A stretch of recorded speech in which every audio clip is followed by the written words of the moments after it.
ಹೇಳಲಿಕ್ಕೆ ಮನೆ ಅಧ್ಯಕ್ಷರು ಸೂಚನೆ ನೀಡಿರುತ್ತಾರೆ. ವಿಷಯ ಸರ್ಕಾರದ ರಾಷ್ಟ್ರೀಯ ಹಬ್ಬಕ್ಕೆ ಪುರಸಭಾ ಅಧ್ಯಕ್ಷರು, ಉಪಾಧ್ಯಕ್ಷರು ಹಾಗೂ ಸರ್ವ ಸದಸ್ಯರನ್ನು ಆಹ್ವಾನಿಸುವ ಬಗ್ಗೆ ಹಿಂದಿನ ಕಥೆ ಇದೆ. ನೆಹರು ಸ್ಪೋರ್ಟ್ಸ್ ಮೇಳನ್ನು ಪುರಸಭೆಗೆ ಹಸ್ತಾಂತರ ಆಗಬೇಕಂದೇಳಿ ಪುರಸಭಾ ಸದಸ್ಯರೆಲ್ಲ ಗಲಾಟೆ ಮಾಡಿದ್ದಾರೆ. ಅದು ಒಂದು ವಿಷಯದ ಬಗ್ಗೆ ಚರ್ಚೆ. ಕಡೆಗೆ ನೀವು ನಮ್ಮ ರಾಷ್ಟ್ರೀಯ ಹಬ್ಬದ ಬಗ್ಗೆ ಆಚರಿಸುವ ಬಗ್ಗೆ ಪುರಸಭೆ ಲೆಕ್ಕಾಚಾರ ಎಲ್ಲ ನಮಗೆ ಕೊಡ್ತಾ ಇದ್ದೀರಿ. ಬಟ್ ನಮಗೆ ಕೊಡುವಂಥ ಗೌರವ ಏನಂದರೆ ನಿಮ್ಮ ಅಧಿಕಾರಿ ವರ್ಗ ಇದೆ, ನಿಮ್ಮ ಅಧಿಕಾರಿ ವರ್ಗ ನಮ್ಮನ್ನು ಒಂದು ಎಲ್ಲ ಮಾಡ್ತಾರೆ. ನಮ್ಮ ಪೌರ ಕಾರ್ಮಿಕರು ಪಾಪ ಎಲ್ಲ ಕೆಲಸವನ್ನು ಮಾಡ್ತಾರೆ. ಅವರನ್ನು ಸ್ವಲ್ಪ ನೀವು ಕೆಲವು ನಿಮ್ಮ ಅಧಿಕಾರಿಗಳು ಮಾತಾಡುವ ರೀತಿ ಮೊನ್ನೆ ನಮ್ಮ ಸದಸ್ಯರು ಕೊಟ್ಟು ಹೇಳಿದ್ದಾರೆ. ಆ ರೀತಿಯಲ್ಲಿ ಇರಬಾರ್ದು. ಅವರು ಪೌರ ಕಾರ್ಮಿಕರು ಹೋಗ್ತೇವೆ, ಪೌರ ಕಾರ್ಮಿಕರು ಹೋಗ್ತೇವೆ. ಬಟ್ ಆ ಸಂದರ್ಭದಲ್ಲಿ ನಿಮ್ಮ ಸ್ಟಾಫಿನ ವರ್ತನೆಗಳು ಸ್ವಲ್ಪ ಸರಿಯಾಗಿರಬೇಕು. ಖರ್ಚು ವೆಚ್ಚ ನಮ್ಮಲ್ಲಿ ಅದರ ಮೊದಲ ಕನ್ನಡ ರಾಜ್ಯೋತ್ಸವಕ್ಕೆ ನಮಗೆ ಯಾವುದು ನಿಮ್ಮ ಸ್ಟಾಫ್ ಎಜೆಂಟ್ ಅಂತ ಒಂದು ಇನ್ವಿಟೇಷನ್ ಕಳಿಸಿಕೊಟ್ಟಿದೆ. ಅದು ನೀವು ಕೊಡುವಂಥ ಗೌರವ ಮೋಹನ್ ದಾಸ್ ಅವರಿಗೆಲ್ಲ ಪುರಸಭಾ ಅಧ್ಯಕ್ಷರಿಗೆ ಕೊಡುವ ಗೌರವ, ನೀವು ಕೊಡುವಂಥ ಗೌರವ ಪುರಸಭಾ ಸದಸ್ಯರ ಜನಪ್ರತಿನಿಧಿಗಳು. ಇದನ್ನು ಚರ್ಚಿಸೋದಕ್ಕೋಸ್ಕರ ಇವತ್ತು ಸಭೆ ನಡೆದಿದೆ. ಯಾವ ಅಧಿಕಾರಿಗಳು ಬಂದಿದ್ದಾರೆ, ಅವರ ಹುದ್ದೆ ಏನು ಅನ್ನೋದನ್ನು ಮೊದಲಿಗೆ ಒಂದು ಸಭೆ ತಿಳಿಸ್ಬೇಕಂತ ಕರೆದು. ಮನೆಯ ಉಪಾಧ್ಯಕ್ಷರೇ, ನಾನು ಮಲ್ಲಿಕಾರ್ಜುನ್ ಅಂತೇಳಿ ತಹಶೀಲ್ದಾರ್ ಬೇಕು. ನಾಳೆ ಮೊನ್ನೆ ಕಂದಾಯ ಮಂತ್ರಿಗಳ ಸಭೆ ಇರೋದ್ರಿಂದ ನಮ್ಮ ಮೇಡಮ್ ಗ್ರೇಡ್ 1 ಅವರು ಸ್ವಲ್ಪ ತುರ್ತು ಮೀಟಿಂಗು ಮತ್ತು ಈ ಪ್ರೋಗ್ರೆಸ್ ರಿಪೋರ್ಟು ಇದು ಮಾಡ್ತಾ ಇದ್ದಾರೆ. ಸೊ ಹಾಗಾಗಿ ನಾನು ಪರವಾಗಿ ಈ ಸಭೆಗೆ ಹಾಜರಾಗ್ತಾ ಇದ್ದೀನಿ. ಮತ್ತು ಈಗ ಮೊನ್ನೆ ಅಧ್ಯಕ್ಷರು ಪ್ರಸ್ತಾಪಿಸಿದಂತೆ 2 ವಿಷಯಗಳನ್ನು ಇಲ್ಲಿ ಪ್ರಸ್ತಾಪಿಸಿದ್ದಾರೆ.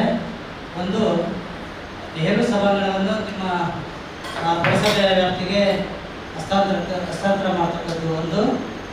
ಎರಡನೇದು, ಮತ್ತು ಪುರಸಭೆ ಎಲ್ಲ ಗೌರವಾನ್ವಿತ ಸದಸ್ಯರಿಗೆ ಅದರ ಪ್ರೋಟೋಕಾಲ್ ಪ್ರಕಾರ ಆಹ್ವಾನ ಪತ್ರಿಕೆಯನ್ನು ರಿಲೀಸ್ ಮಾಡಿಸ್ತಕ್ಕಂಥದ್ದು ಅನ್ನತಕ್ಕಂಥದ್ದು. ಈಗ ನಾವು ಬರುವಾಗ ನಮ್ಮ ಮೇಡಮ್ನಿಂದ ನಾನು ಚರ್ಚೆ ಮಾಡಿದ್ದೀನಿ. ಈಗ ನೆಹರು ಮೈದಾನನ ಆಲ್ರೆಡಿ ಒಂದು ಟೈಮು ನಮ್ಮ ಜಿಲ್ಲಾಧಿಕಾರಿಗಳ ಹತ್ರ ಮಾತಾಡಿದ್ದಾರೆ. ಈಗ ನಾಳೆ ಸಭೆ ಇದೆ, ಮುಗಿಸ್ಕೊಂಡು ಮಾತಾಡಿದ ಮೇಲೆ ಅದನ್ನು ಹಸ್ತಾಂತರ ಮಾಡುವ ಬಗ್ಗೆ ಸೂಕ್ತ ಕ್ರಮ ವಹಿಸ್ತಾರೆ ಎಂಬ ಮಾತನ್ನು ಈ ಸಭೆಗೆ ನಾನು ತಿಳಿಸಲಿಕ್ಕೆ ಇಚ್ಛೆಪಡ್ತೀನಿ. ಇನ್ನೂ ಒಂದು, ಎಲ್ಲ ಗೌರವಾನ್ವಿತ ಸದಸ್ಯರಿಗೆ ಈ ರಾಷ್ಟ್ರೀಯ ಹಬ್ಬಗಳು ಮತ್ತು ಇತರೆ ಕಾರ್ಯಕ್ರಮಗಳಿಗೆ ಮತ್ತು ಒಂದು ಸರ್ಕಾರದ ಒಂದು ಪ್ರೋಟೋಕಾಲ್ ಪ್ರಕಾರ ಆಹ್ವಾನ ಪತ್ರಿಕೆಗಳನ್ನು ಅದು ಅವರಿಗೆ ರೀಚ್ ಮಾಡಿಸ್ತಕ್ಕಂಥದ್ದು ಅಂತ ವಿಷಯ ಇದೆ.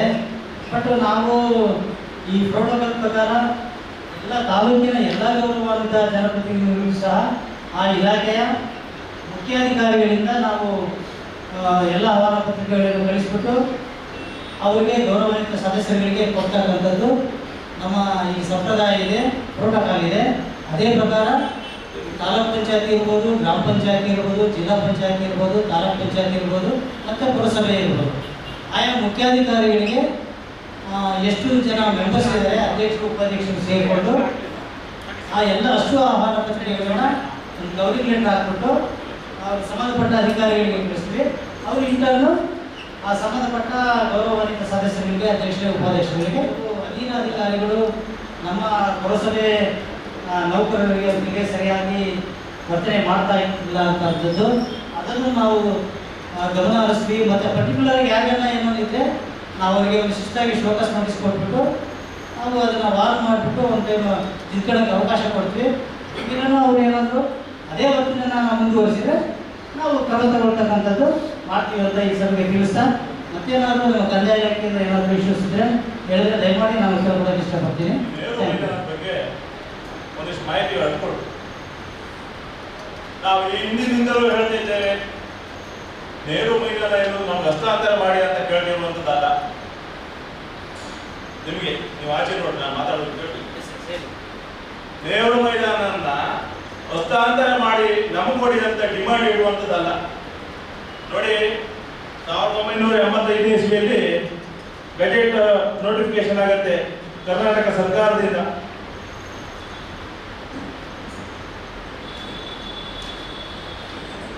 ಗಜೆಟ್ ನಂಬರ್ XUT 47 MIP 85 23/7/1985 ಇಸ್ವಿಯಲ್ಲಿ ಗಜೆಟ್ ನೋಟಿಫಿಕೇಶನ್ ಆಗಿದೆ.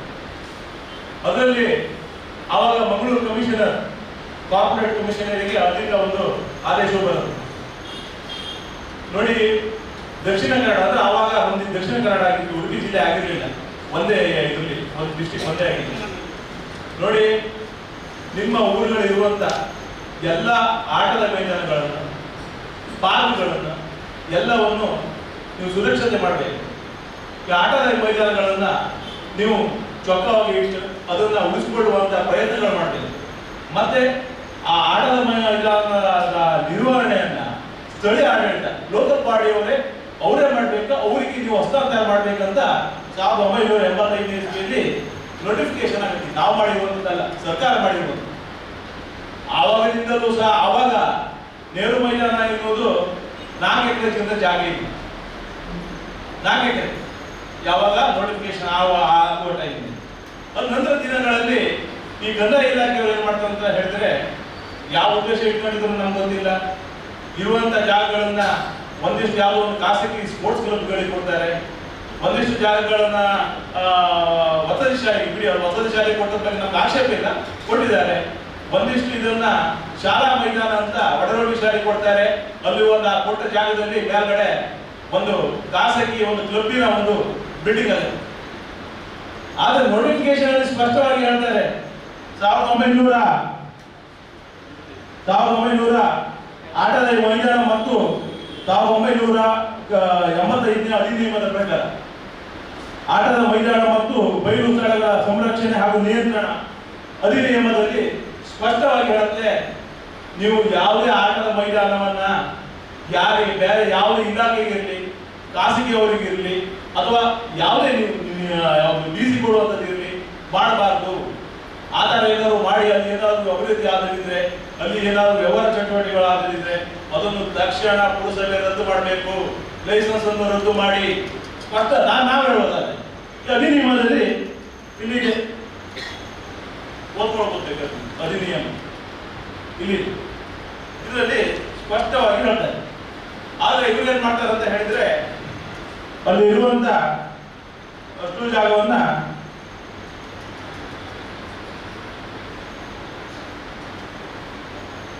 ಈಗ ಇರುವಂತದ್ದು 1 ಎಕರೆ ಚಿಲ್ಲರೆ, 1 ಎಕರೆ 45 ಸೆಂಟ್ಸ್ ಇದೆ. ಉಳಿದನ್ನೆಲ್ಲ ಈ ತರ ಹಂಚಿಕೆ ಮಾಡಿ ಕೊಟ್ಟಿದ್ರು. ನಾವು 2017ರಿಂದ ಇಲ್ಲಿ ರೆಕಾರ್ಡ್ ತೆಗೆಸಿದ್ದೇನೆ. ಆವಾಗಿನಿಂದಲೂ ಚರ್ಚೆ ಆಗ್ತಿದೆ, ನಮಗೆ ಏನು ಸದಾ ನಿರ್ವಹಣೆಗಳು ನಾವು ಮಾಡ್ತೇವೆ ಅಂತ ಹೇಳಿ. ಇವರು ಏನೇನೋ ಸುದ್ದಿಗಳನ್ನು ಹೇಳ್ತಾ ಇದ್ರು, ಏನೇನೋ ಇಲ್ಲಿ ಬಂದು ಹೇಳುವಂಥದ್ದು, ಪತ್ರ ವ್ಯವಹಾರ ಮಾಡುವಂಥದ್ದು ಆಗ್ತಿದೆ. ಆದ್ರೆ ಕಳೆದ 2 ವರ್ಷದಿಂದ ನಾವು ಸ್ಪಷ್ಟವಾಗಿ ನಾವು ಎಚ್ಚರಿಕೆಯಲ್ಲಿ ಹೇಳಿದ ಮೇಲೆ ಎಲ್ಲ ಸದಸ್ಯರು ಸೇರಿ ನೀವು ಕೊಡಲೇಬೇಕು, ಕೊಡ್ಲಿಲ್ಲ ಅಂದ್ರೆ ನಾವು ಸುಮ್ಮನೆ ಇರುವುದಿಲ್ಲ ಅಂತ ಅನ್ನುವಂತ ಒಂದು ನಾವು ನಿರ್ಣಯ ಮಾಡಿದ ಮೇಲೆ ಈ ದಿನ ಡೆಪ್ಟಿ ತಹಸೀಲ್ದಾರ್ ಅವರು ಇಲ್ಲಿ ಬರ್ತಾರೆ. ಬಂದು ನಮಗೆ ಸಮಯಾವಕಾಶ ಕೊಡಿ, ನಾವು ಸರ್ವೆ ಮಾಡ್ಬೇಕಂತ. ಸರ್ವೆ ಮಾಡ್ತಾರೆ. ಸರ್ವೆ ಆಗಿದೆ.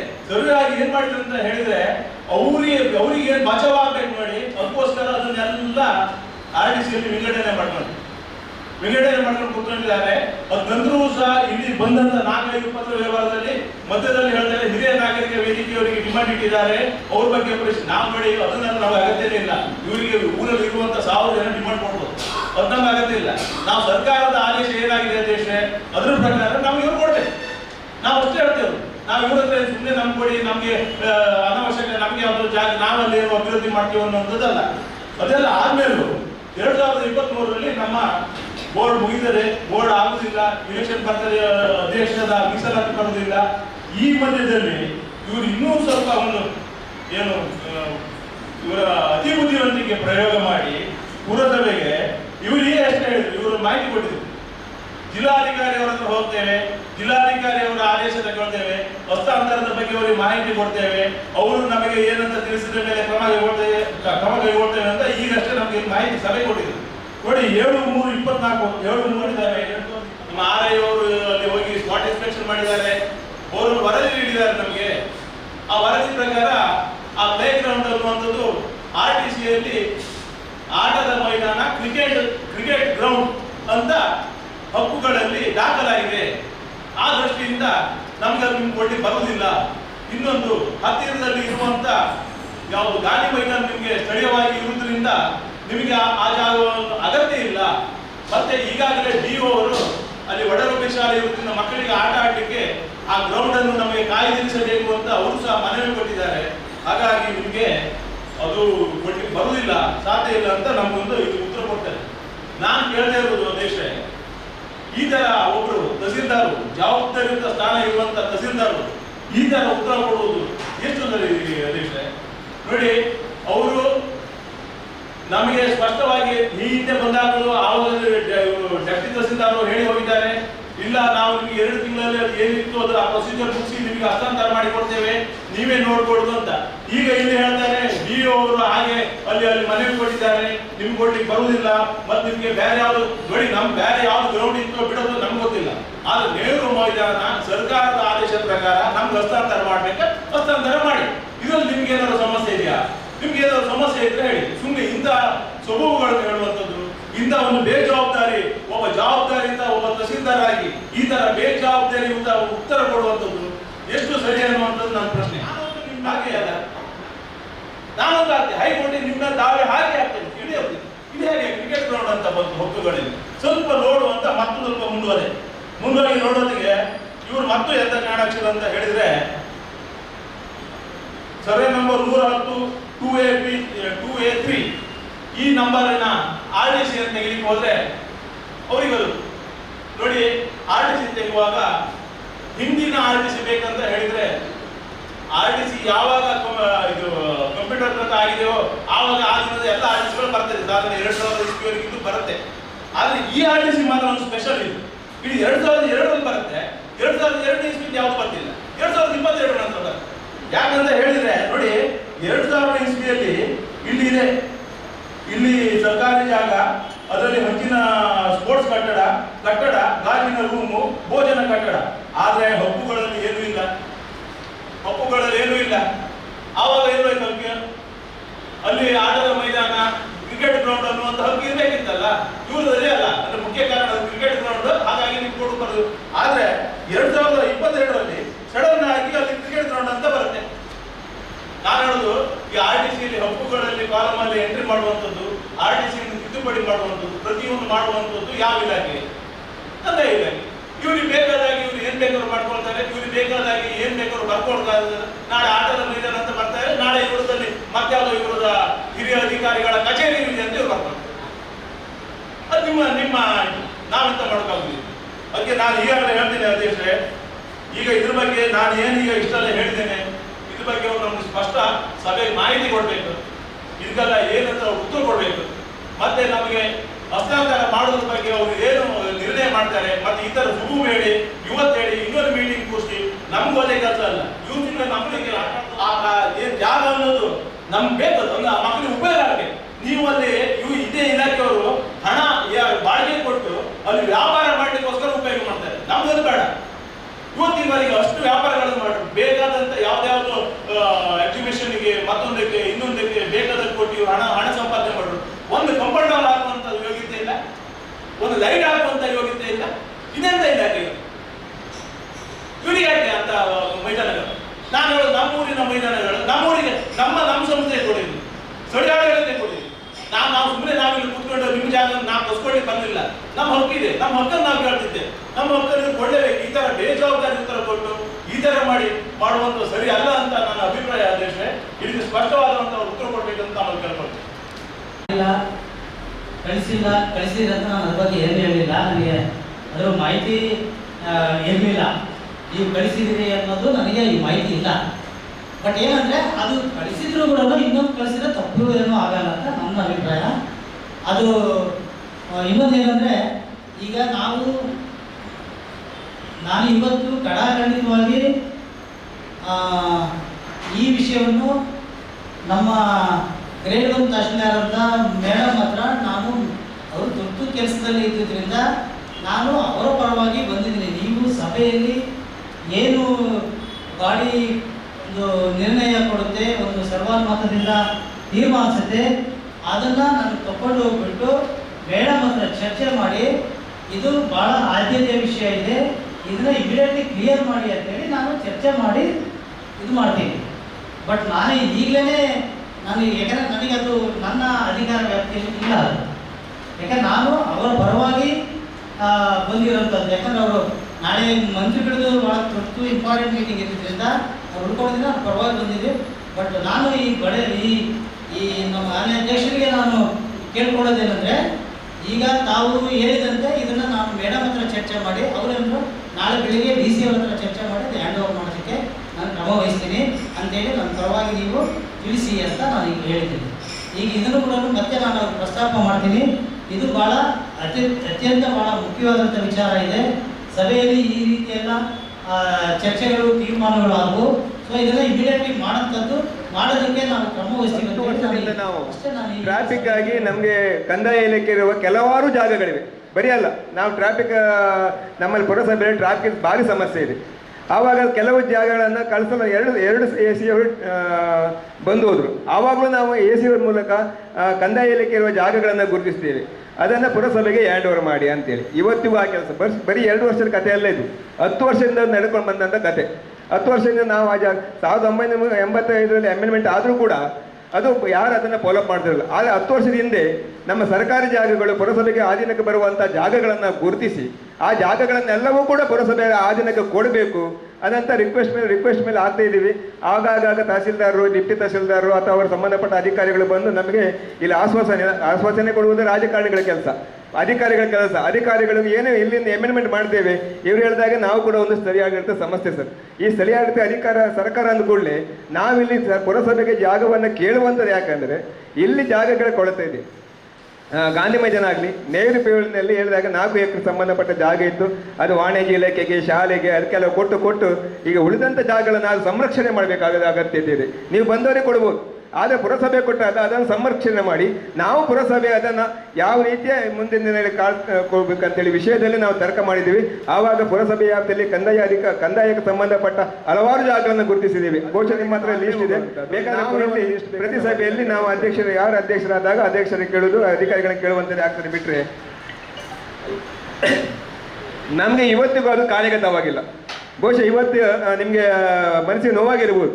ಗಿರೀಶ್ ಅಷ್ಟು ನಿಮಗೆ ಕಡಖಂಡಿತವಾಗಿ ಮಾತಾಡಿದ್ದಾರೆ.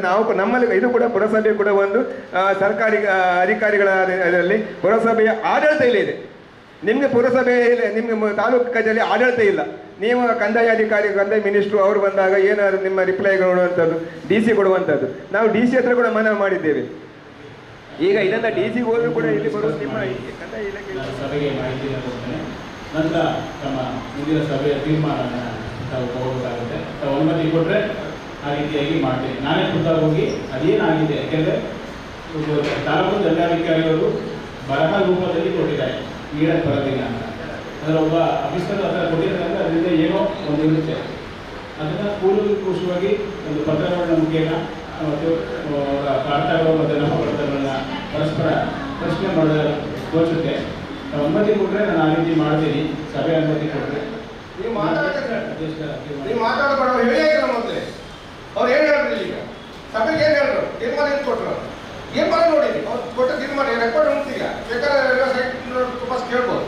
ಅವ್ರು ಏನು ಹೇಳಿದ್ರು, ಇಲ್ಲಿ ನಡೆದ ಸಭೆಯಲ್ಲಿ ಸಭೆಯ ತೀರ್ಮಾನವನ್ನು ನಾನು ನಮ್ಮ ತಹಸೀಲ್ದಾರ್ ಮೇಡಮ್ಗೆ ಹೇಳಿ ಅದರಿಂದ ಡಿ ಸಿಗೆ ಹೇಳಿ ನಿಮಗೆ ಕಾರ್ಯಕ್ರಮ ಇದನ್ನ ಆ ಜಾಗವನ್ನು ನಿಮ್ಮ 10,000 ಕೆಲಸವನ್ನು ನಾವು ಮಾಡ್ತೇನೆ ಅಂತ ಹೇಳಿದ್ರು. ರೆಕಾರ್ಡ್ ಇದೆ, ಈಗ ನನ್ನ ಹತ್ರ ರೆಕಾರ್ಡ್ ಇದೆ, ಅವ್ರ ರೆಕಾರ್ಡ್ ಇದೆ, ನಿಮ್ಮ ಇದರೊಳಗಿದೆ. ಈಗ ಅವ್ರು ಹೇಳಿದ್ರು ಅದ್ರ ಬಗ್ಗೆ ನೀವು ಚರ್ಚೆ ಮಾಡಿದ್ರೆ ಅವ್ರು ಮಾಡಿ ಕೊಡ್ಬೇಕು ನಮಗೆ. ನೀವು ಹಿಂದಿನ ಅಧಿಕಾರಿ ಗೋಪಾಲ್ ಕೃಷ್ಣ ಸರ್ ಇರ್ಬೋದು, ಮಂಜುನಾಥ್ ಸರ್ ಇರ್ಬೋದು, ಯಾರೇ ಇರಲಿ ಅವರೆಲ್ಲ ಇದೇ ಹೇಳಿದ್ರೆ ಯಾರು ಮಾಡೋಕೆ ಆಗಲಿಲ್ಲ. ಗಿರೀಶನ ಹೋರಾಟ ಕೊಟ್ಟಿರಿ ಅಲ್ಲಂತ ಹೇಳಿದ್ರೆ ಎಲ್ಲರೂ ಹೋರಾಟ ಕೊಟ್ಟು 23 ಜನ ಮೆಂಬರ್ ಎಲ್ಲರೂ ಹೋರಾಟ ಕೊಡಿ, ಯಾರು ಮಾಡೋಕ್ಕಲ್ಲ. ನಿಮ್ಮ ಹತ್ರ ಮಾಡೋಕೆ ಆಗುದಿಲ್ಲ. ತಹಸೀಲ್ದಾರಿಗೆ ಹೇಳಲಿಕ್ಕೆ ನಿಮ್ಗೆ ಅವ್ರ ದೊಡ್ಡ ಅಧಿಕಾರಿ ನೀವಲ್ಲ, ಡಿ ಸಿ ಅವರು. ಈಗ ಅವ್ರು ಬಂದಿರಲ್ಲ, ಅವ್ರು ಹೇಳಿರಲ್ಲ. ಈಗ ಆ ಮಾತನ್ನ ಅವರು ಭರವಸೆ ಕೊಟ್ಟಿರಲ್ಲ, ಆ ಭರವಸೆನ ಅವ್ರು ಈಡೇರಿಸ್ಬೇಕು. ರೆಕಾರ್ಡಿಂಗ್ ಇದೆ. ಅದಕ್ಕೆ ಗೌರ್ಮೆಂಟ್ ಆದೇಶ ಆಯಿತು ಏನೋ ಗೊತ್ತಿಲ್ಲ. ಬಟ್ ಇನ್ ಜನರಲ್ ಆಗಿ ಎಲ್ಲ ಕಡೆ ನಡೀತಕ್ಕಂಥದ್ದು ಒಂದು ಕೋಆರ್ಡಿನೇಷನ್ ಅಷ್ಟೇ. ಅದು ಡಿಪಾರ್ಟ್ಮೆಂಟ್ ಮಧ್ಯೆ ಒಂದು ಕೋಆರ್ಡಿನೇಷನ್ ಅಷ್ಟೇ ಹೊರತು ಅದೇ ಸರ್. ನಾವು ಏನು ಮಾನ್ಯ ಗೌರವಾನ್ವಿತ ಎಲ್ಲ ಚುನಾಯಿತ ಪ್ರತಿನಿಧಿಗಳಿಗೆ ಸಿಗಬೇಕಾದಂಥ ಗೌರವನ ಖಂಡಿತ ಸಿಗಬೇಕು. ಬಟ್ ಅದರಲ್ಲಿ ಯಾವುದೇ ಇದು ಇಲ್ಲ. ಬಟ್ ಇನ್ನೊಂದೇನೆಂದರೆ ಮೊನ್ನೆ ಸದಸ್ಯರು ಕೇಳಿದಾಗೆ ಆ ಖರ್ಚು ವೆಚ್ಚನ ಪರ್ಟಿಕ್ಯುಲರ್ಗೆ ಪುರಸಭೆನೇ ಕೊಡಬೇಕು ಅನ್ನೋದ್ರ ಬಗ್ಗೆ ನಮಗೆ ಮಾಹಿತಿ ಇಲ್ಲ. ಅದನ್ನು ಪರಿಶೀಲನೆ ಮಾಡೋಕ್ಕೆ ಹೇಳ್ತೀವಿ. ನೆಕ್ಸ್ಟು ರಾಷ್ಟ್ರೀಯ ಹಬ್ಬಗಳ ಒಂದು ಪೂರ್ವಭಾವಿ ಸಭೆಯಲ್ಲಿ ಹಾಗೇನು ಆ ರೀತಿ ಇದ್ದರೆ ಇದ್ರ ಬಗ್ಗೆ ಕೂಲಂಕುಷವಾಗಿ ಪರಿಶೀಲಿಸಿ ನಿಯಮಾನುಸಾರ ಇದು ಮಾಡೋದಕ್ಕೆ ನಾನು ಕೂಲಂಕುಷವಾಗಿ ನೀವು ರಾಷ್ಟ್ರೀಯ ಹಬ್ಬಕ್ಕಿಂತ ಪುರಸಭೆಗಿಂತ ಈಗಲೇ ನೆಕ್ಸ್ಟ್ ನಮ್ದು ಸಾಮಾನ್ಯ ಸಭೆ ಇದೆ ಒಂದು 15 ದಿವಸ ನಂತರ.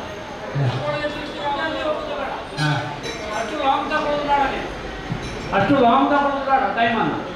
ಒಂದು 15 ದಿವಸವಾಗಿ ಇದರೊಂದಿಗೆ ಅದರೊಂದಿಗೆ ಯಾವ ಮೆಥಡ್ ಇದೆ ಅನ್ನೋದು ಸಭೆ ಪುರಸಭೆಗಳಿಂದ ಏನಾದರೂ ಲಾಭ ಉಂಟಾ? ಟ್ಯಾಕ್ಸ್ ಏನಾದರೂ ಬರ್ತದ? ಏನೂ ಬರುವುದಿಲ್ಲ. ಹಣ ಮಾತ್ರ ತಗೊಳ್ತಾರೆ. ಯುವಜನ ಸೇವಾ ಕ್ರೀಡೆಯಲ್ಲಿ ಅಮೌಂಟಿಗೆ ಹಣ ಬರ್ತದೆ. ಕಾರ್ಯಕ್ರಮ ಕರೆಕ್ಟ್ ನಾವು ಮಾಡಬೇಕು. ತಹಸೀಲ್ದಾರ್ಗೆ 25,000 ರೂಪಾಯಿ ಬರ್ತದೆ ಹಬ್ಬ ಹಾಕಿದ್ದೀನಿ, ಸರ್ಕಾರದಿಂದ ಬರ್ತದೆ. ಅದರ ಖರ್ಚು ಮಾಡೋದಿಲ್ಲ, ಖರ್ಚು ನಾವು ಮಾಡಬೇಕು. ಒಂದು ಬಿಟ್ಟೆ ಅಂಗಡಿ ಕೋಣೆ ಉಂಟು, ಅದು ಟ್ಯಾಕ್ಸ್ ಸಹ ಬರ್ತಾ ಇಲ್ಲ. ಅದು ಸ್ವಲ್ಪ ಗಮನ ಹರಿಸ್ಬೇಕಂತ ಹೇಳೋದು. ಖರ್ಚು ವೆಚ್ಚ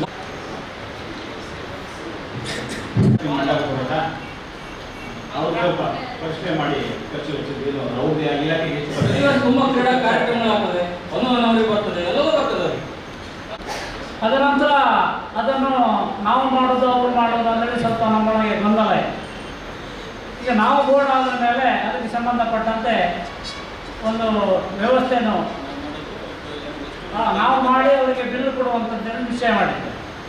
ಮತ್ತೊಂದು ಪ್ರಶ್ನೆ ಕೂಡ ಬಂತು ನಮಗೆ. ಏನಂತ ಹೇಳಿದ್ರೆ ಸೈಡ್ ರೋಡಿನಲ್ಲಿ ಮಾಡುವಂಥದ್ದು ಅಥವಾ ಮೇನ್ ರೋಡಲ್ಲಿ ಮಾಡುವಂಥದ್ದು.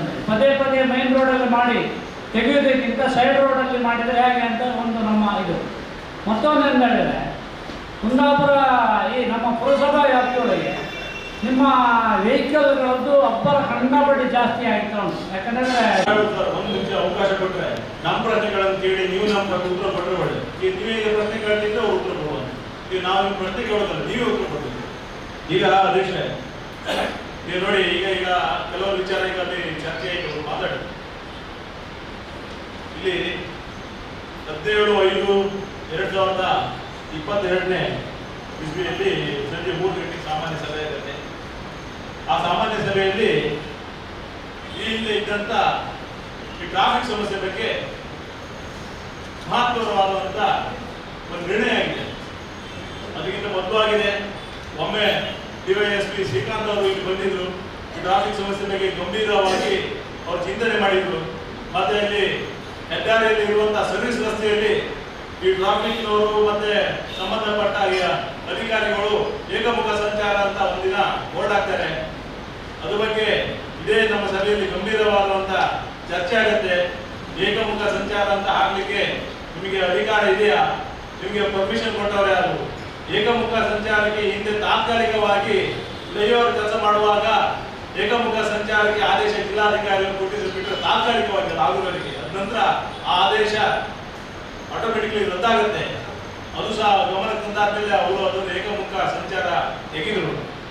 ನಂತರ ಈ 17ನೇ ತಾರೀಕಿಗೆ ಆದಂತ ಈ ಸಾಮಾನ್ಯ ಸಭೆಯಲ್ಲಿ ಕುಂದಾಪುರ ನಗರದಲ್ಲಿ ಇರುವಂತ ಕೆಲವೊಂದು ಭಾಗದಲ್ಲಿ ಟ್ರಾಫಿಕ್ ಇಲಾಖೆಯವರು, ಸಂಚಾರಿ ಇಲಾಖೆಯವರು ಹಾಗೂ ಪೊಲೀಸ್ ಇಲಾಖೆಯಿಂದ ಹಾಗೂ ನಮ್ಮ ಪುರಸಭೆಯ ಅಧಿಕಾರಿಗಳು ಹೋಗಿ ಜಂಟಿ ಸರ್ವೆ ಮಾಡ್ತಾರೆ.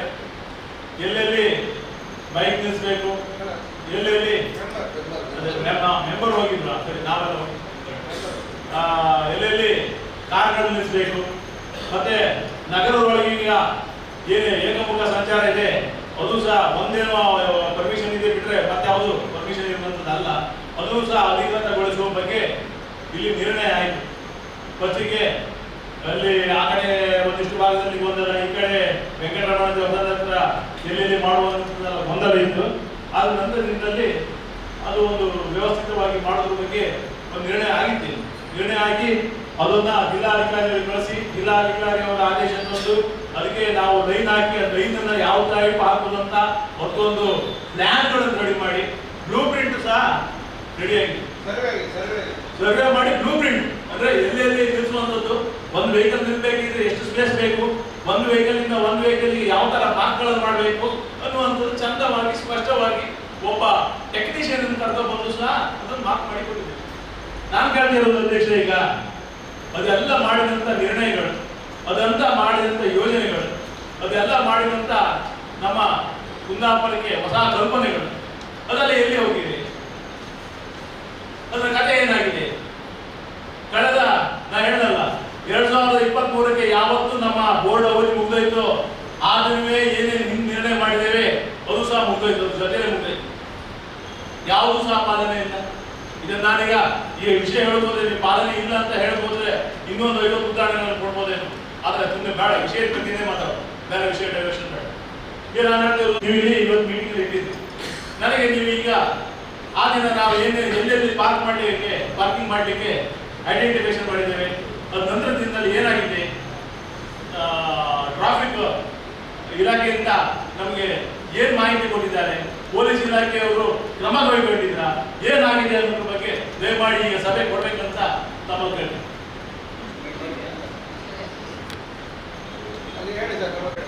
ಏನು ನಿರ್ಣಯ ಸಂಖ್ಯೆ ಮೇಲೆ ಆದಂತ ಕ್ರಮಗಳ ಬಗ್ಗೆ ಆದ್ರೆ ಫೈನಲ್ ಡಿಸಿಷನ್ ಇದ್ರ ಬಗ್ಗೆ ಅಂತ ಹೇಳಿದ್ರೆ ಅಂದ್ರೆ ಸುದೀರ್ಘವಾದಂತ ಒಂದು ಚರ್ಚೆ ಆಗಿತ್ತು. ಅಂದ್ರೆ ಎಲ್ಲಿ ಮಾಡ್ಬೇಕು, ಎಲ್ಲಿ ಮಾಡೋದು ಬೇಡ, ನಂತರ ಎಲ್ಲ ಸದಸ್ಯರೆಲ್ಲ ಬಂದು ಎಲ್ಲೆಲ್ಲಿ ಮಾಡ್ಬೋದು ಅಂತ ಅವರವರ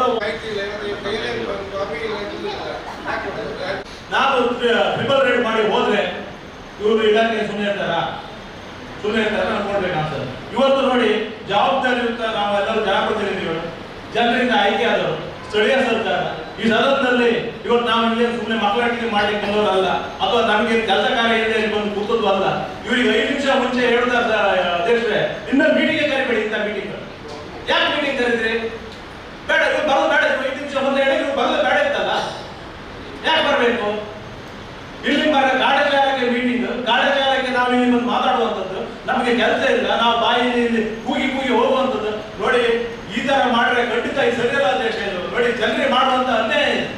ನೋಡಿ, ಕುಂದಾಪುರ ನಗರದಲ್ಲಿ ಎಂತ ಟ್ರಾಫಿಕ್ ಸಮಸ್ಯೆಗಳಂತ ಹೇಳಿದ್ರೆ ಒಂದು ದಿನ ಎಲ್ಲಿಯಾದ್ರೂ ಹೋದ್ರೆ ಒಂದು ಸರಿಯಾದಂತ ಒಂದು ವಾಹನ ನಿಲ್ಸಕ್ಕಾಗಲಿ ಇಷ್ಟು ಶಾಲೆ ಮಕ್ಕಳು ತಿರುಗಾಡ್ತಾರೆ.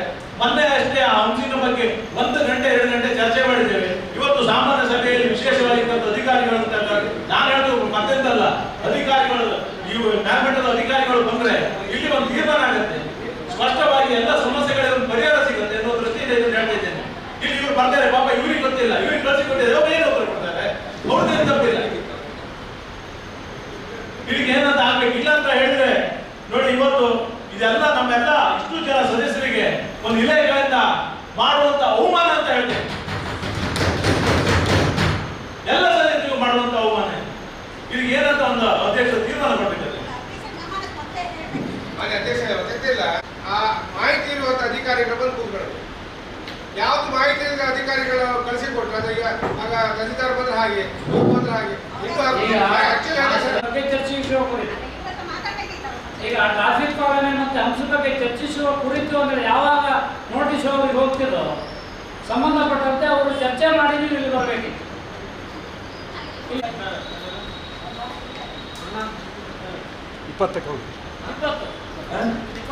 20ನೇ ತಾರೀಕಿಗೆ ನೋಟಿಸ್ ಕಳಿಸಿದ ಮೇಲೆ ಒಂದು ಸರ್ಕಾರಿ ಇಲಾಖೆಗೆ ನಾವು ಪತ್ರ ಅಥವಾ ಯಾವ ಮೀಟಿಂಗ್ ಕೇಳ್ತಾರೆ, ಆ ಸಬ್ಜೆಕ್ಟ್ ಬಗ್ಗೆ ನಿಮ್ಗೆ ಏನಾದ್ರು ಮಾಹಿತಿ ಕೊಟ್ಟಿದ್ದಾರೆ ಅವರು? ನಿಮ್ಮ ಹತ್ರ ಇದ್ರ ಬಗ್ಗೆ ನಿಮ್ಮ ಹತ್ರ ಅಧ್ಯಕ್ಷರಾಗಿ ನಿಮ್ಮ ಹತ್ರ ಏನು ಮಾಹಿತಿ ಇದೆ? ನೀವು ನೋಟಿಸ್ ಕಳಿಸಿರ್ತೀರಿ ಅಲ್ವಾ? ಆ ನೋಟಿಸ್ ಕಳಿದ ಮೇಲೆ ಯಾವುದೇ ಸರ್ಕಾರಿ ಇಲಾಖೆಯವರನ್ನು ಕರೆಯುವಾಗ ಅದರ ನೋಟಿಸ್ ಕಳಿದ ನಂತರ ಅದಕ್ಕೆ ಸಂಬಂಧಪಟ್ಟ ಮಾಹಿತಿಗಳನ್ನು ಕ್ರೋಢೀಕರಿಸಿಕೊಡ್ಬೇಕಂತ ಅಧ್ಯಕ್ಷರಾದ ನಿಮಗೆ ನಿಮ್ಮ ಕರ್ತವ್ಯ. ನೀವು ನಮ್ಮನ್ನು ಕರೆದಿರ್ತೀರಿ, ನಮ್ಗೆ ನೀವು ಮಾಹಿತಿಯನ್ನು ಕೊಡಬೇಕಾಗುತ್ತೆ. ಅವರನ್ನು ಕಳಿಸಿ ಮಾಹಿತಿ ಕೊಡೋದು ಎರಡನೇ ವಿಚಾರ. ಪ್ರಪ್ರಥಮವಾಗಿ ಅಧ್ಯಕ್ಷರಾಗಿ ನೀವು ಮೀಟಿಂಗ್ ನೋಟಿಸ್ ಕಳಿದ ಮೇಲೆ ಅವರಿಂದ ಸರ್ಕಾರಿ ಯಾವುದೇ ಸರ್ಕಾರಿ ಅಧಿಕಾರಿಗಳಾಗಿ ಯಾವುದೇ ಸರ್ಕಾರಿ ಇಲಾಖೆ ಆಗಿ ಅವರಲ್ಲಿ ಕೂರಿಸಿ ಮೀಟಿಂಗ್ ತಗೊಳ್ಬಹುದು. ಅಧ್ಯಕ್ಷರಾಗಿ ನೀವು ಆ ಮಾಹಿತಿಯನ್ನು ಕ್ರೋಢೀಕರಿಸಿ ನಮ್ದು ಕೊಡಬೇಕಾಗುತ್ತೆ. ನಿಮ್ಮ ಹತ್ರನೇ ಮಾಹಿತಿ ಇಲ್ಲ, ಇಲ್ಲಿ ಯಾವುದನ್ನು ಬಂದು ನಾವು ದಂಡ ತಗೊಳ್ಳುವಂಥದ್ದು. ಏಕೆಂದ್ರೆ ಇನ್ನು ಮುಂದೆ ಈಗೇನೋ ಆಗಿದೆ, ಇನ್ನು ಮುಂದೆ ಯಾವುದೇ ಸರ್ಕಾರಿ ಅಧಿಕಾರಿಗಳನ್ನು ಕರೆದ ಮೇಲೆ ಅವರ ಹತ್ರ ಏನು ನಾವು ಮಾಹಿತಿ ಕೇಳಿದ್ದೇವೆ ಅದರ ಬಗ್ಗೆ ಸಂಪೂರ್ಣವಾದ ಮಾಹಿತಿ ನಿಮ್ಮ ಹತ್ರ ಇರಬೇಕಾಗುತ್ತೆ. 1964 ಆಕ್ಟ್ ಅಲ್ಲಿ ಹೇಳುತ್ತೆ, ಯಾವುದೇ ಸರ್ಕಾರಿ ಅಧಿಕಾರಿಗಳನ್ನು ತಗೊಂಡು ನೀವು ಇಲ್ಲಿ ಕೂರಿಸಿ ಬೆರಡು ತಗೊಳ್ಳುವ ಮೂಲಕ ಅಧ್ಯಕ್ಷರ ವಿವೇಚನೆಗೆ ಏನಿದೆ, ಅಧ್ಯಕ್ಷರು ಕರೆದಂತ ಈ ಮೀಟಿಂಗ್ ನಲ್ಲಿ ಅವರು ಏನು ಮಾಹಿತಿಯನ್ನು ಕೊಟ್ಟಿದ್ದಾರೆ ಅಧ್ಯಕ್ಷರು ನಾವು ಕೇಳಬೇಕಾಗುತ್ತೆ. ಇದನ್ನ ಇನ್ನು ಮುಂದಾದ್ರೂ ಸರಿಪಡಿಸ್ಕೊಳ್ಳೋಣ. ಬಹುಶಃ ನಾನು ದಂಡ ತಗೊಳ್ತೇವೆ, ಯಾಕಂದ್ರೆ ಅಧಿಕಾರಿಗಳು ಕೂಡ ಮೈ ಬಿಡುತ್ತೆ, ಕೆಲಸ ಮಾಡೋದಿಲ್ಲ ಅಂತ ಏನೋ ಬಂದಿದ್ದೀವಿ. ಆದ್ರಿಂದ ಇನ್ನು ಮುಂದೆ ಆದ್ರೆ ನೀವು 25 ತಾರೀಕಿಗೆ ನೋಟಿಸ್ ಕಳಿಸಿದ್ದಾರೆ, ಅಟ್ಲೀಸ್ಟ್ ಇವತ್ತಾದ್ರೂ ಅವರಿಗೆ ನಿಮಗೆ ಪಾಲನಾ ವರದಿಯನ್ನು ಕೊಡಬೇಕಾಗುತ್ತೆ. ಅದರಲ್ಲಿ ಏನು ಪಾಲನೆ, ಅಂಶಗಳಲ್ಲಿ ಏನು ಕೊರತೆ ಆಗಿದೆ, ಅಥವಾ ಟ್ರಾಫಿಕ್ ಅಲ್ಲಿ ಏನು ಸಮಸ್ಯೆಗಳಿವೆ, ಆ ಸಮಸ್ಯೆಗಳನ್ನು ಸರಿಪಡಿಸಲಿಕ್ಕೆ ಪುರಸಭೆ ಸದಸ್ಯರಾಗಿ ಅಧ್ಯಕ್ಷರಾಗಿ ಅಧಿಕಾರಿಗಳಾಗಿ ನಾವು ಏನೇನು ಮಾಡ್ಬೋದು ಅಂತ ತರ್ಕ ನಾವು ಮಾಡ್ಬೇಕಾಗುತ್ತೆ. ಅದನ್ನು ಬಿಟ್ಟುಕೊಂಡ್ರೆ ನಮ್ಗೆ ಏನು ಗೊತ್ತಿರುತ್ತೆ ಅವರನ್ನು ಕಳಿಸಿಕೊಂಡು. ಈಗ ಉದಾಹರಣೆಗೆ ನಮ್ಮ 24/7 ನೀರಿನ ಜಲಸಿರಿಯವರು ಪ್ರತಿ ಒಂದು ಪುಸ್ತಕದ ಮೂಲಕವಾಗಿ ಕೊಟ್ಟಿದ್ದಾರೆ ನಮಗೆ, ಹೌದಲ್ವ? ಯಾಕಂದ್ರೆ ನೋಟಿಸ್ ಹೋಗಿದೆ, ಅವ್ರ ಜವಾಬ್ದಾರಿ ಇದೆ, ಜವಾಬ್ದಾರಿ ಬಗ್ಗೆ ನಡ್ಕೊಂಡಿದ್ದಾರೆ. ಅವ್ರು ಏನೇ ಕೊಡಬೇಕು ಬಿಟ್ಟು ನಮಗೆ ಈಗ ಇಲ್ಲಿ ದಾಖಲಾತಿ ಮಾಡಬೇಕು. ಆದ್ರಿಂದ ದಯವಿಟ್ಟು ಇನ್ನು ಮುಂದಕ್ಕಾದ್ರೂ ಯಾವುದೇ ಸರ್ಕಾರಿ ಅಧಿಕಾರಿಗೆ ಅಥವಾ ಕರೆಸಿ ಕೂರಿಸುವ ಮೊದಲು ಅವರಿಗೆ ಎಷ್ಟು ಟೈಮ್ ಬೇಕಾಗುತ್ತೆ, 1 ವಾರ ಬೇಕಾಗ್ತ, 10 ದಿವಸ ಬೇಕಾಗ್ತ, 15 ದಿವಸ ಬೇಕಾದ್ರೆ ಕೊಡಿ. ಸಂಪೂರ್ಣವಾದ ಮಾಹಿತಿಯನ್ನು ನೀವು ಪಡ್ಕೊಂಡ ಮೇಲೆ ಅದ್ರ ಮೇಲೆ ನೀವೇ ಕೂತ್ಕೊಂಡು ಬೇಕಾದ ವಿವೇಚನೆ ಮಾಡಿ ನಮಗೆ ಮಾಹಿತಿಯನ್ನು ಕೊಡುವಂತ ಕೆಲಸ ಮುಂದಿನ ದಿನಗಳಾಗೋದು ನಮ್ಗೆ ಆಸೆ.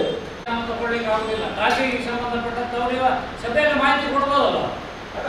ಅಲ್ಲ, ನಾವು ಚರ್ಚೆ ಮಾಡೋದಕ್ಕಿಂತ ಈ ಕಡೆ ಅಧ್ಯಕ್ಷರು ಮತ್ತು ಅವ್ರ ಮಾತ್ರ ಚರ್ಚೆ ಮಾಡೋದಕ್ಕಿಂತ ಈ ಸಭೆಯಲ್ಲಿ ಈಗ ಸಭೆಯಲ್ಲಿ ಕೊಡ್ಬೋದಲ್ಲ. ಈಗ ಚರ್ಚೆ ಮಾಡೋದಕ್ಕಿಂತ ನೀವು ಹೇಳಿದ್ರೆ ಸರಿ ಅಲ್ಲ ಅಂತ ನಾನು ಹೇಳೋದಿಲ್ಲ. ಈಗ ಪ್ರಶ್ನೆ ಮಾಡುವ ಮೊದಲು ನಿಮಗೆ ಮಾಹಿತಿ ಇರಬೇಕಾಗುತ್ತೆ. ನಾನೇ ನೋಡಿ ಅವರ ಪ್ರಶ್ನೆ ಮಾಡ್ಲಿಕ್ಕೆ ಆಗಲ್ಲ ಅಧ್ಯಕ್ಷ. ನಾನೇ ನೋಡಿ ನಾವು ನೋಡಿ ನೀವು ಅಧ್ಯಕ್ಷ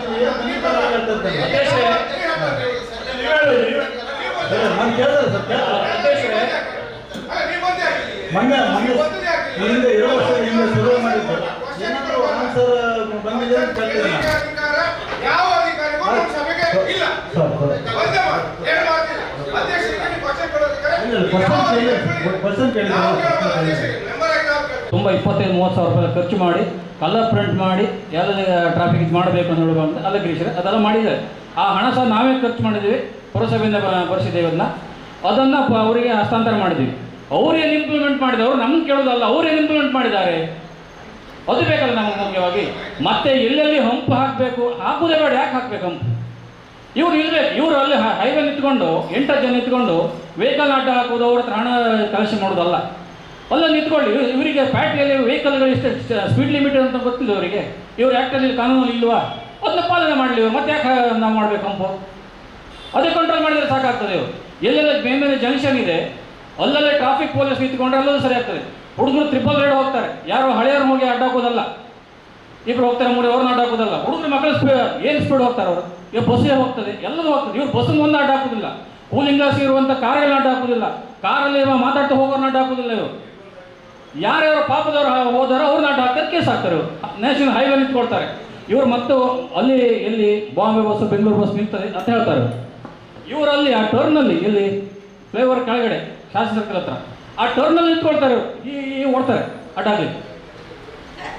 ಅದನ್ನ ಅದು ಮಾಡೋದು ಅಲ್ಲಿಗೆ ಇಲ್ಲಿ ಟ್ರಾಫಿಕ್ ಎಲ್ಲ ಜಾಮ್ ಆಗ್ತದೆ. ಅಲ್ಲಿ ಬಸ್ಗಳು ರಾತ್ರಿ ಅಷ್ಟು ಬಸ್ ಬಂದು ನಿಲ್ತದೆ. ಆ ಬಸ್ಸನ್ನು ಎಲ್ಲಿ ನಿಲ್ಲಿಸ್ಬೇಕಂತ ಇವ್ರಿಗೆ ಗೊತ್ತಿಲ್ವಾ?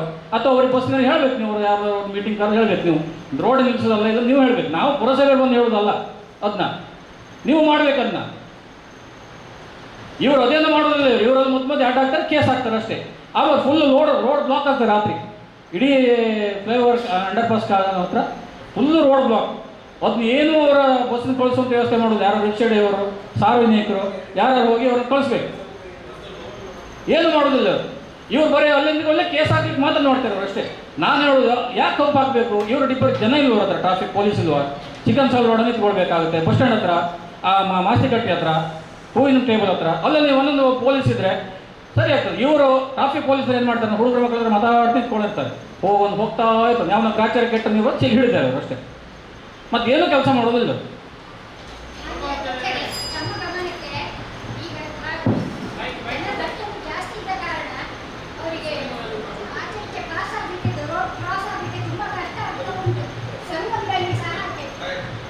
ಸಂಗಮದಲ್ಲಿ ಸಹ ಹಾಗೆ ಸರ್. ಮತ್ತೆ ಶಾಸ್ತ್ರಿ ಸರ್ಕಲ್ನಲ್ಲಿ ಸಹ ಜನದಟ್ಟಣೆ ಉಂಟು. ಸಂಗಮದಲ್ಲಿ ತುಂಬ ಆಕ್ಸಿಡೆಂಟ್ ಎಲ್ಲ ಆಗಿದೆ. ಅಲ್ಲಿ ಒಂದು ಟ್ರಾಫಿಕ್ ಲೈಟ್ ಹಾಕಿ ನೀವು ಜನಕ್ಕೆ ಪಾಸ್ ಆಗಲಿಕ್ಕೆಲ್ಲ ಅನುಕೂಲ ಆಗ್ತದೆ.